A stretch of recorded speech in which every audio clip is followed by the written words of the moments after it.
Hello dear bankers, नमस्कार। You all are welcome in this session. So आज का important session आपके लिए लेके आए हैं क्योंकि आपके लिए एक इंपॉर्टेंट कंसेप्ट है जो कि परेशान कर रहा है, जिसको समझना थोड़ा मुश्किल भी है।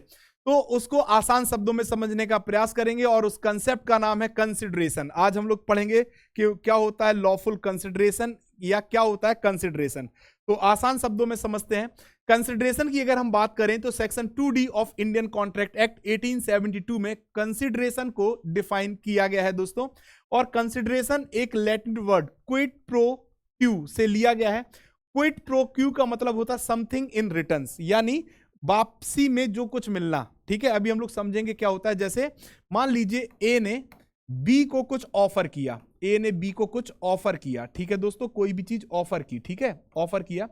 तो बी ने उस ऑफर को अगर एक्सेप्ट किया है, क्या किया है, एक्सेप्ट किया है दोस्तों, तो उस एक्सेप्ट करने के उस ऑफर के अगेंस्ट में जो भी बी मिस्टर ए को देंगे, जो भी चीज, चाहे वो मनी हो या कोई भी चीज हो, तो उसे कहा जाएगा consideration. So which have some value in the eye of law. अब कानून की नजरों में इसकी क्या होनी चाहिए, कोई ना कोई वैल्यू होनी चाहिए। तो इसे हम लोग क्या कहते हैं दोस्तों, कंसिडरेशन। और आसानी से समझने का प्रयास करेंगे, देखिए कैसे। तो कंसिडरेशन की अगर बात करें तो सेक्शन 2D डिफाइंस कंसिडरेशन। जैसे हमने ऑलरेडी समझा कि कॉन्ट्रैक्ट एक्ट 1872 का जो सेक्शन 2D है वो कंसिडरेशन को डिफाइन करता है। और वहां पे एक इंपॉर्टेंट लाइन लिखी है, When at the desire of the promiser। When at the desire of the promiser का मतलब क्या है। सपोज अगर मैं कोई चीज आपको बेच रहा हूं, ठीक, तो उस चीज की कॉस्ट कौन डिसाइड करेगा, मैं डिसाइड करूंगा या आप डिसाइड करेंगे। तो आपका आंसर होगा कि सर आप डिसाइड करोगे, बिकॉज ये आपकी चीज है।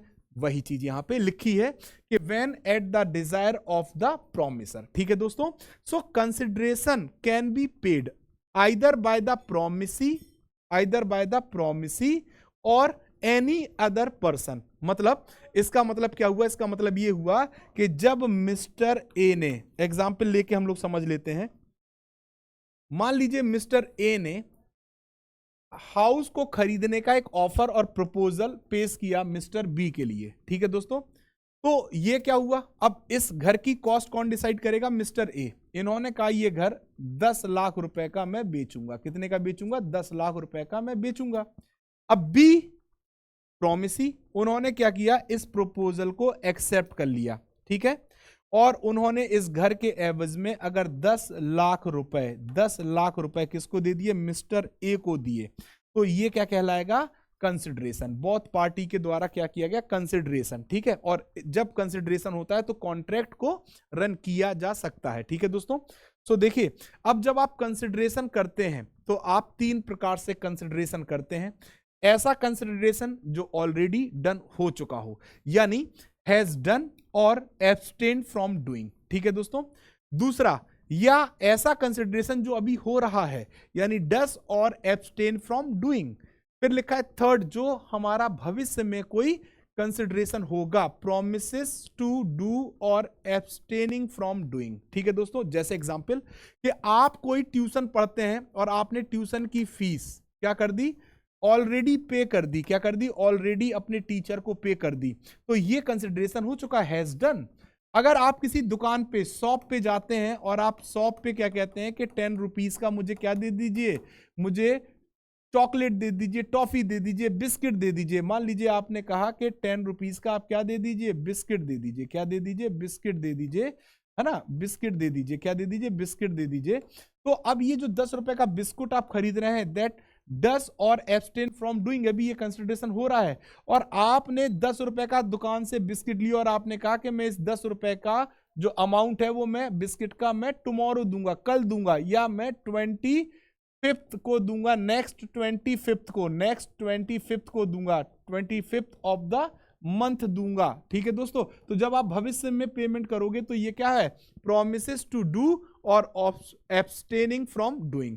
तो ये 3 प्रकार से आपका कंसिडरेशन होता है दोस्तों। तो ये था आसान, यानी कंसिडरेशन का मतलब होता है इन रिटर्न। ठीक है, इन रिटर्न, जब आप, जैसे मैंने आपको घर बेचने का ऑफर दिया, तो आपने घर खरीदने का ऑफर एक्सेप्ट किया और उसके अगेंस्ट में जो भी मुझे देंगे, चाहे वो अमाउंट हो या कोई प्रॉपर्टी या कुछ भी, तो उसे कहा जाएगा कंसिडरेशन। क्या कहा जाएगा दोस्तों? कंसिडरेशन। तो ये था आसान सा कंसेप्ट कंसिडरेशन के ऊपर। और दोस्तों ऐसे ही यदि आप आसान तरीके से कंप्लीट प्रिपरेशन करना चाहते हैं तो आप हमारे JAIB महापैक के साथ जुड़ सकते हैं। और यहाँ पे आपके चारों सब्जेक्ट कवर किए जाते हैं, IEIFS, PPB, AFM और RBWM। तो यहाँ पे आपको 15+ बैच मिलेंगे, करंट और जो अपकमिंग बैच आएंगे वो भी आपको यहाँ इंक्लूड हो जाएंगे। और 2000+ आपको लाइव क्लासेस, 500+ मॉक टेस्ट, 200+ आपको class notes and 24/7 doubt session. So 1 year का जो हमारा महापैक है उसकी कॉस्ट है 3999 ओनली, और 2 ईयर के महापैक की कॉस्ट है 599 ओनली। तो आप अगर कंप्लीट प्रिपरेशन करना चाहते हैं वन स्टॉप सोल्यूशन के साथ, तो दैट इज JAIB महापैक। और यदि आप टारगेट कर रहे हैं मई 2025 एग्जाम को, तो इससे बेस्ट प्रिपरेशन के लिए आपके लिए नहीं हो सकता कुछ भी। तो फटाफट ज्वाइन कर लीजिए दोस्तों, और क्लासेस में मिलते हैं आप हमारे साथ, हम आपके साथ दोस्तों। तो आज की सेशन में बस इतना ही। और यदि आपके कोई भी डाउट्स हैं तो आप JAIB CIB by Arvind sir हमारे टेलीग्राम पे जुड़ सकते हैं दोस्तों। तो थैंक यू ऑल, आज के सेशन में बस इतना ही। फिर मिलेंगे एक नए इंपॉर्टेंट कंसेप्ट के साथ नए सेशन में। सो तब तक के लिए धन्यवाद। Thank you all.